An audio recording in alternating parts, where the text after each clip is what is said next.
orang-orang yang melakukan harta ini di jalan Allah adalah serupa dengan sebutir benih yang menumbuhkan 7 bulir dan pada tiap bulir ada 100 biji. Jadi nggak boleh mannan, sebut-sebut kebaikan gitu ya. Ini syarat yang pertama supaya bisa diterima sedekahnya. Jadi yang kita lihat esensinya adalah sedekah kita sampai ke timbangan amal. Bukan siapa yang menerima, nggak penting siapa yang terima. Firman Allah SWT, "Lan tanalul birra hatta tunfiqu mimma tuhibbun." Kalian tidak akan mendapatkan maksimal balasan pahala kata Allah sampai kalian menginfakkan apa yang paling kalian cintai.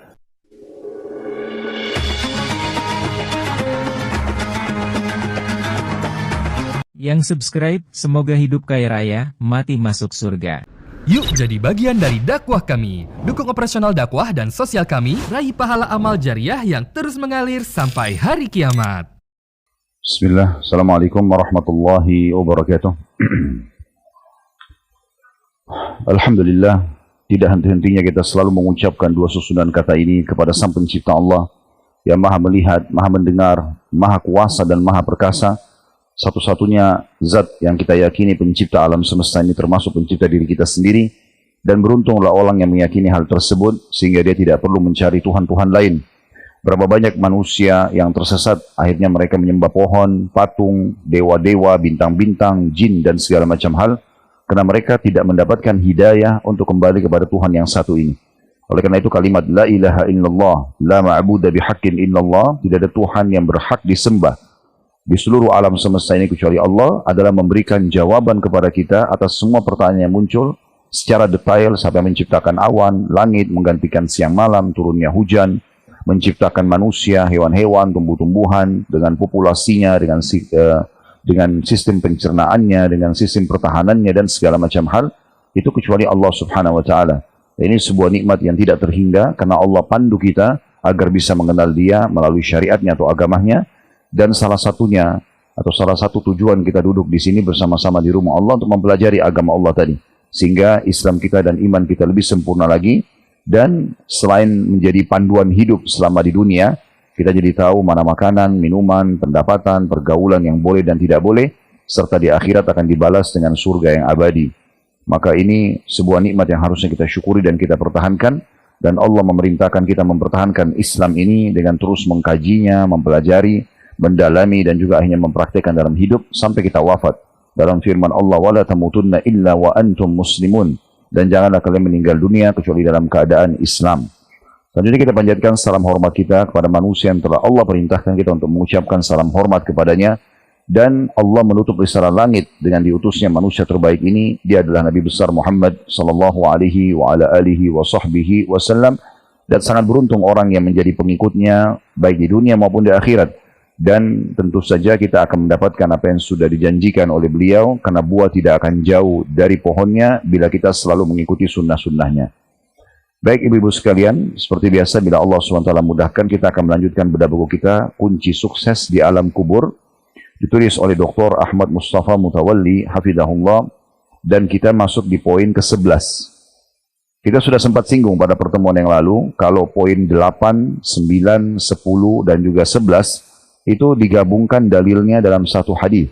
Dan hadis ini sudah kita bacakan pada pertemuan yang lalu. Saya bacakan kembali karena hadis ini ya gabungan antara 4 hal tadi, tapi salah satunya bahasan kita yang ada di nomor 11. Di halaman 26 di poin ke-11 menebar kebaikan, disebutkan oleh penulis hadis dari Abu Hurairah radhiyallahu anhu dari Nabi SAW, beliau bersabda, innal mayyita idza wudi'a fi qabrihi innahu yasma'u khafqa ni'alihim hina yuwalluna anhu fa in kana mu'minan kanatis salatu 'inda ra'sihi wa kanatis siyamu 'an yaminihi wa kanatiz zakatu 'an shimalihi wa kana fi'lul khairati minas sadaqati was silati wal ma'rufi wal ihsani ila an-nasi 'inda rijlayhi fa yu'ta min qibali ra'sihi fa taqulu as-salah ma qibali madkhal thumma yu'ta 'an yaminihi fa yaqulu as-siyamu ma qibali madkhal ثم يؤتى عن يساره فتقول الزكاة ما قبل مدخل ثم يؤتى من قبل رجليه فتقول فعل الخيرات من الصدقة والصلة والمعروف والإحسان إلى الناس ما قبل مدخل فيقال له اجلس فيجلس وقد ملئت له الشمس وقد أدنيت للغروب فيقال له أرأيتك هذا الرجل الذي كان فيكم ما تقول فيه وماذا تشهد به عليه فيقول دعوني حتى أصلي فيقولون إنك ستفعل أخبرني عما نسألك عنه أرأيتك هذا الرجل الذي كان فيكم ما تقول فيه وماذا تشهد عليه قال فيقول محمد أشهد أنه رسول الله وأنه جاء بالحق من عند الله فيقال له على ذلك حييت وعلى ذلك مت وعلى ذلك تبعث إن شاء الله ثم يفتح له باب من أبواب الجنة فيقال له هذا مقعدك منها وما عد الله لك فيها فيزداد جبدة وسرورا ثم يفتح له باب من أبواب النار فيقال له هذا مقعدك منها وما عد الله لك فيها لو عصيته فيزداد جبدة وسرورا ثم يفتح له من قبره 70 ذراعا وينور له فيه ويعاد الجسد لما بدأ منه فتجعل نسمته في النسم الطيب وهي طير يعلق في شجر الجنة قال فذلك قوله تعالى يثبت الله الذين آمنوا بالقول الثابت Surah Ibrahim 72 ila akhir ayat, maksudnya sampai akhir ayatnya. Tentu hadis ini masih ada lanjutan tentang orang kafir ya. Setelahnya di sini penulis sengaja atau tepatnya penerbit sengaja memang tidak menulis semua dalil ini karena panjang dan ingin menyampaikan pesannya ya. Kata Nabi SAW di halaman 29 ya, manakala mayit diletakkan di kuburnya, dia masih mendengar derap sandal orang-orang yang mengiringinya manakala mereka beranjak meninggalkannya. Dan ini sudah kita jelaskan, artinya ada riwayat lain 3 langkah orang yang mengantar jalan pulang itu masih didengarkan sampai 3 langkah, setelahnya mayit sudah tidak mendengarkan lagi. Jika si mayit mukmin dan kita berharap tentu kita termasuk diantaranya, maka sholatlah ada di kepalanya atau sholatnya ada di kepalanya, puasa ada di sisi kanannya, zakat ada di sisi kirinya.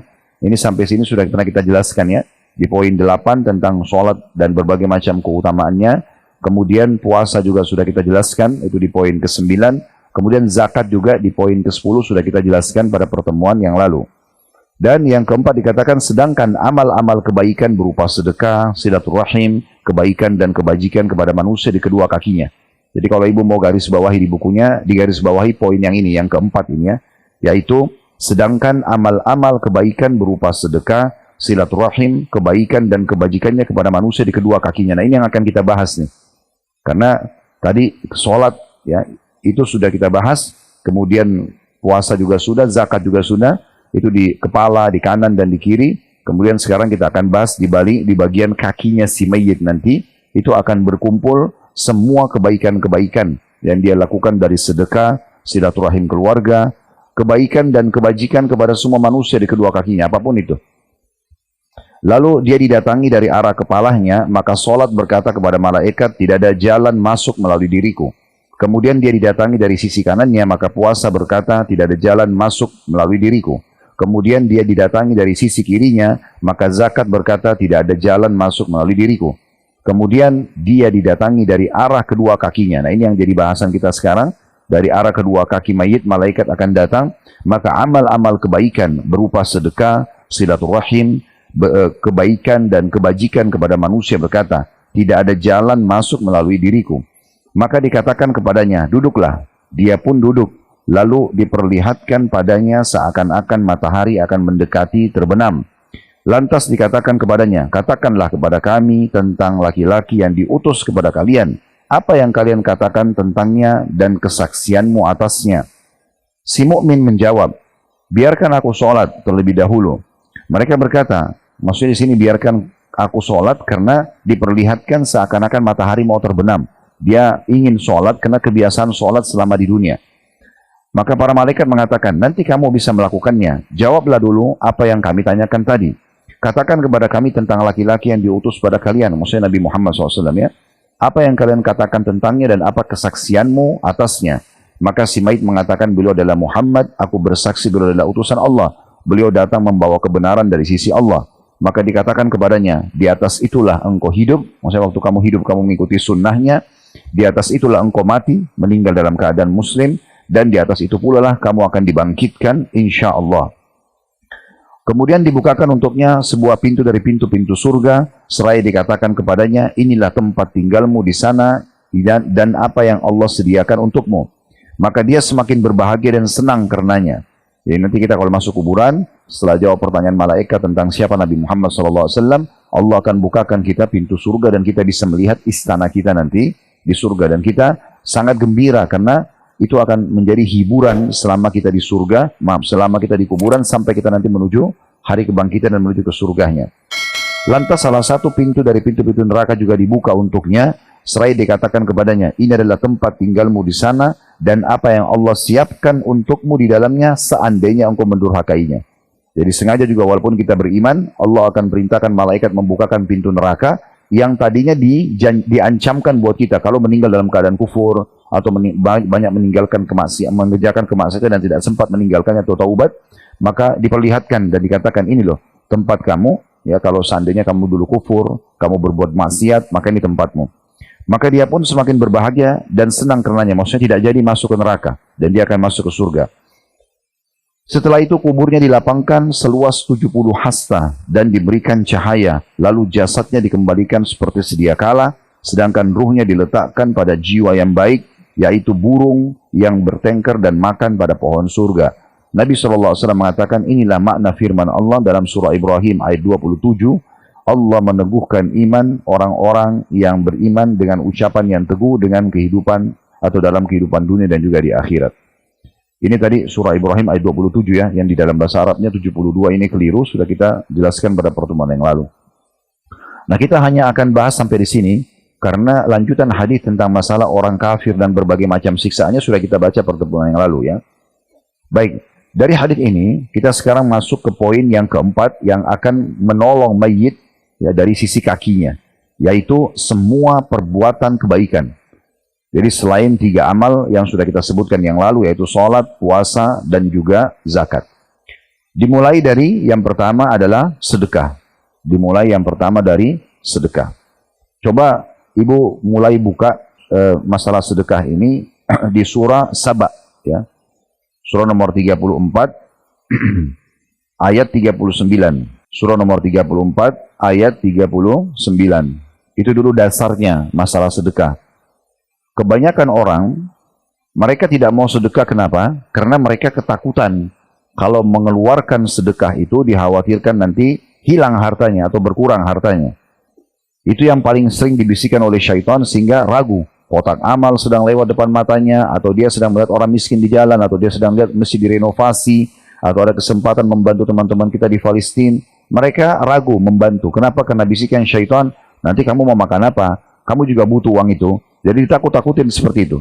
Padahal sebenarnya dalam ayat yang akan kita baca ini, Allah memastikan semua yang kita keluarkan akan diganti.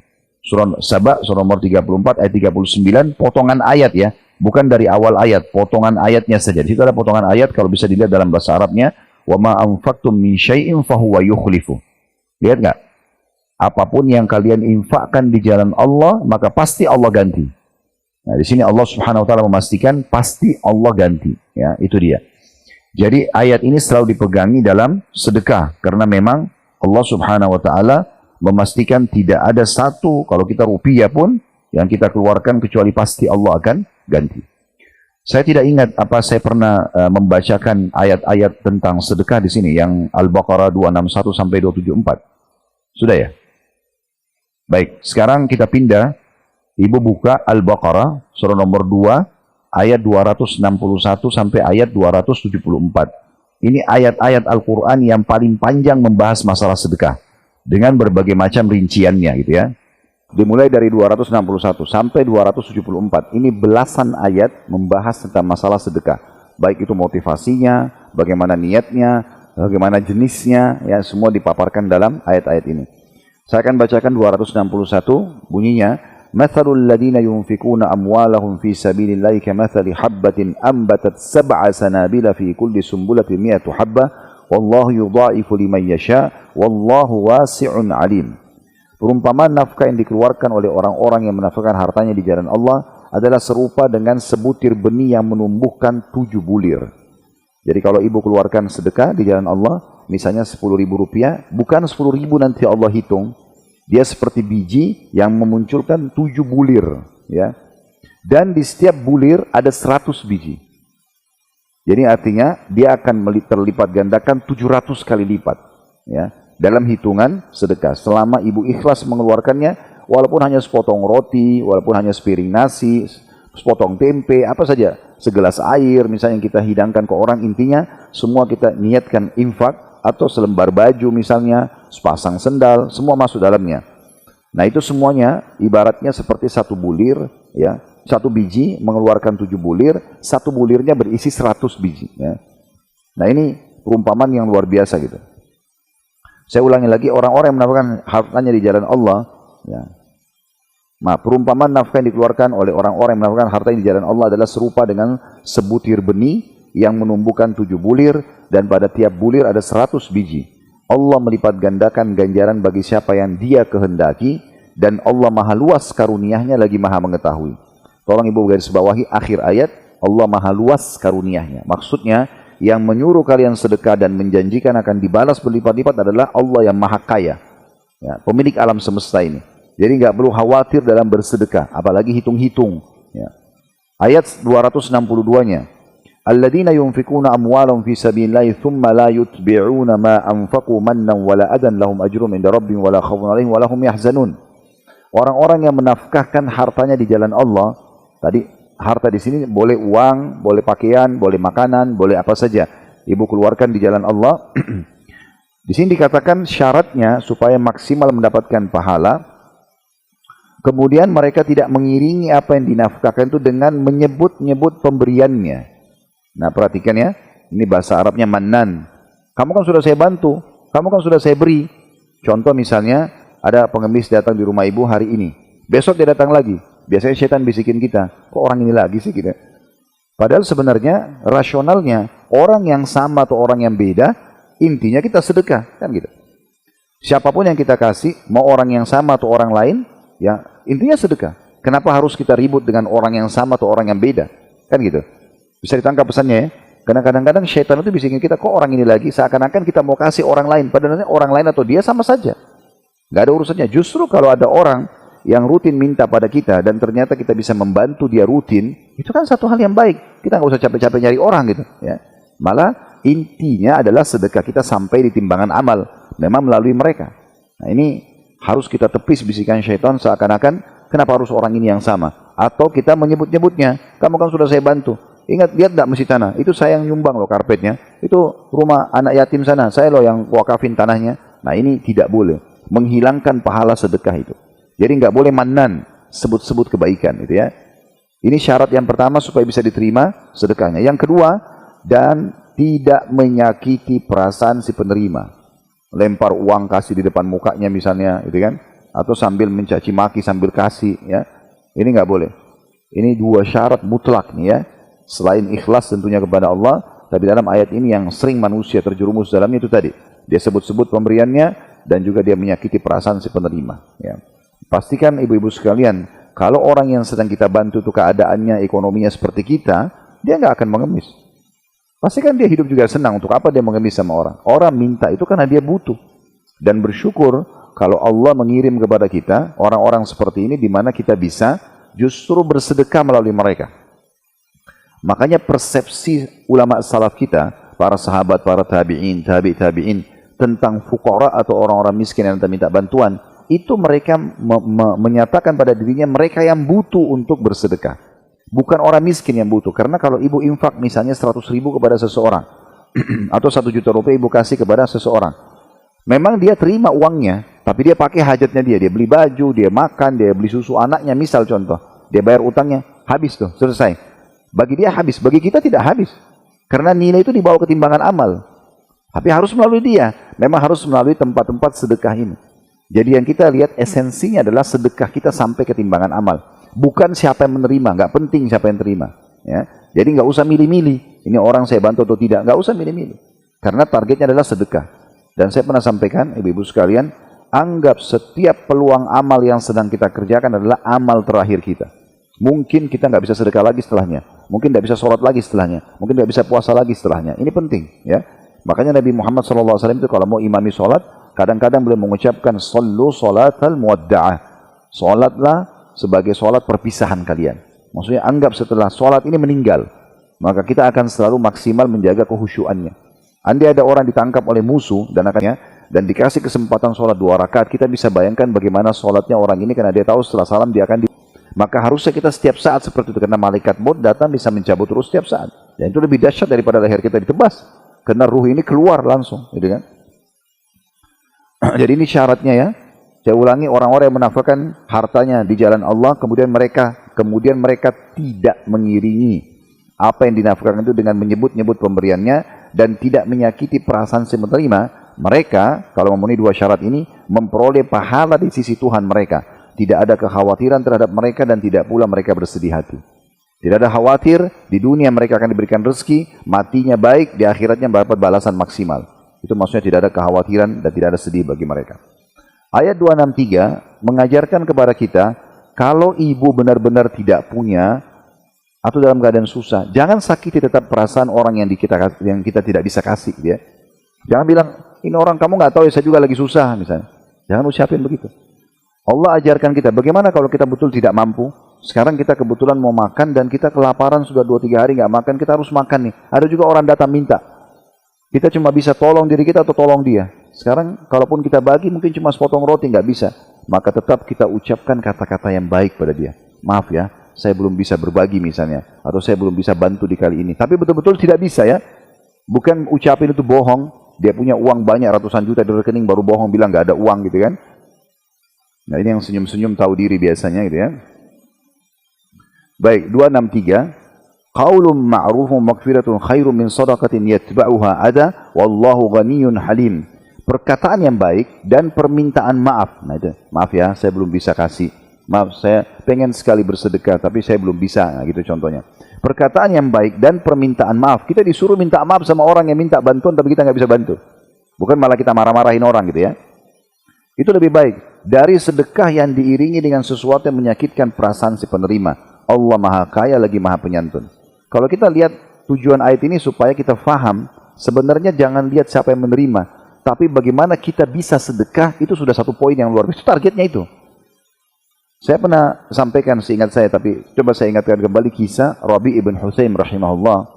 Beliau pernah dibuatkan oleh istrinya makanan yang sangat enak, dan pada saat dia mau makan sama 2 orang muridnya, tiba-tiba ada yang ketuk pintu, dan ternyata waktu dibuka pintu oleh anaknya, itu orang gila yang minta makanan.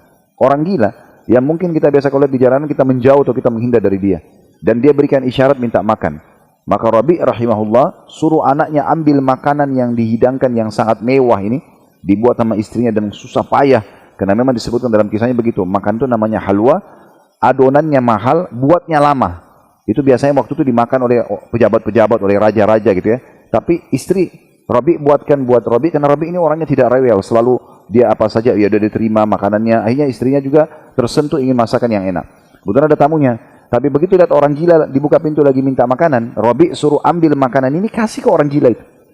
Anaknya Rabi bawa makanan itu dengan nampannya, tujuannya ingin kasih 1 potong, dikasih makanan karena makanannya cukup besar. Tapi orang gila ini begitu lihat makanan, dia ambil dimakan semuanya, nggak disisain sedikit pun gitu. Setelah selesai makan, piringnya dilempar, nggak terima kasih, pergi. Maka anaknya Rabi jengkel, gitu kan? Dia tutup pintu, diambil piring, lalu dia mengatakan pada ayahnya, ayah, semoga Allah selalu menjaga anda, gitu ya. Semoga Allah rahmati anda. Tadi itu yang minta kan orang gila. Apa kata anaknya? Dia tidak tahu nilainya makanan itu. Dia nggak tahu nih makanan mahal kah, makanan dibuat susah kah. Coba tadi anda suruh saya masuk ke dapur, ambil makanan apa saja, dia akan makan. Mau roti, mau kurma, pasti dia makan. Kenapa harus halwa ini, makanan yang ibu saya buat susah, mahal, kasih ke dia. Ini buat anda sama tamu anda. Lalu Rabi rahimahullah, orang yang penuh hatinya dengan iman dan ilmu, dia menjawab luar biasa. Dia mengatakan, wahai anakku, kalau seandainya orang gila itu tidak tahu nilainya, maka Allah tahu nilainya. Jadi nggak penting siapa yang menerima, walaupun orang gila. Yang penting saya bisa sedekah, kan gitu. Nah itu poin pentingnya.